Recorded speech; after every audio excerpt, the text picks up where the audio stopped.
Hey Lippy ladies, I wanted to come on and talk about inflammation and how we can mitigate inflammation even when we are living with things like lipedema or lymphedema and trying to manage a chronic inflammatory disorder. I know for myself, since I live with both, that it can be a challenge, but I want to talk about some dietary interventions and things that we can do to be a little bit more proactive in helping to reduce the sodium and give our body the best balance that we can.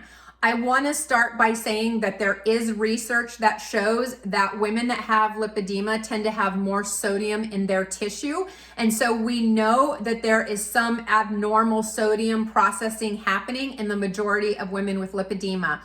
And the recommended sodium intake for women with lipedema is between 500 and 1500 milligrams a day. Most Americans are consuming about 3,500 milligrams of sodium a day, with the actual recommended daily allowance being 23 to 2,500 milligrams. So as you can see, we need to reduce our sodium.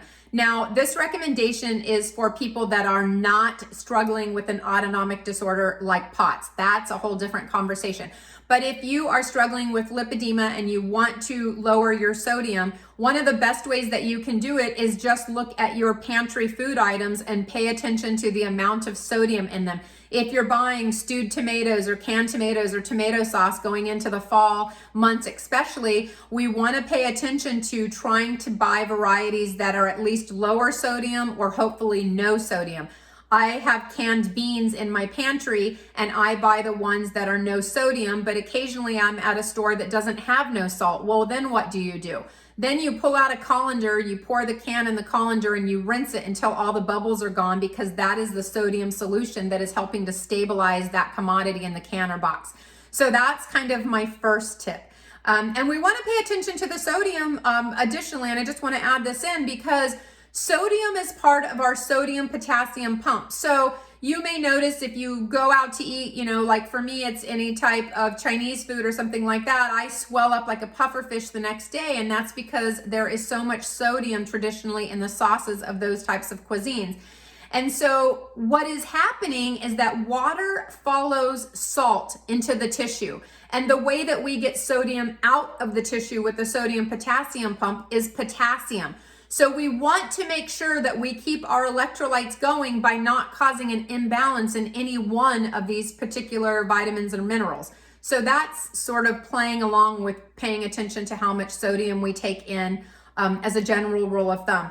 The second good dietary thing to pay attention to is the type of fat that you're consuming. We know that omega-3 fats are anti-inflammatory. Most Americans, especially if we're eating out or eating fast food or at a restaurant, we're consuming omega-6 fats, which are pro-inflammatory.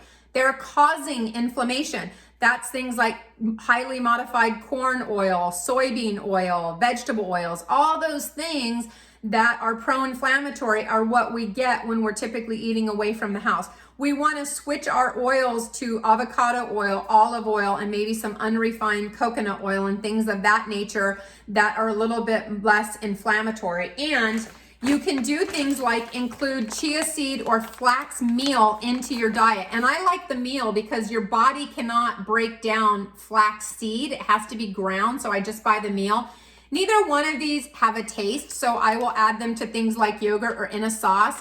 I tell my clients a general rule of thumb is 1 tablespoon a day is great because it provides you with some fiber, some protein, and omega-3 fatty acids in the form of alpha-linoleic acid. If you eat things like sodium or other cold water fish, you get omega-3s that are the EPA, DHA variety, which are great as well. So those are ways to break the imbalance of omega-6 to omega-3. Omega-6 being high inflammatory, omega-3 helps to suppress inflammation in the body. So we want to go for the omega-3 fats. So those are 2 things that you can do dietarily to really start to watch some of the inflammation. Lower sodium and increase omega-3 fatty acids in your diet. I hope that helps. I will see you next time. Bye.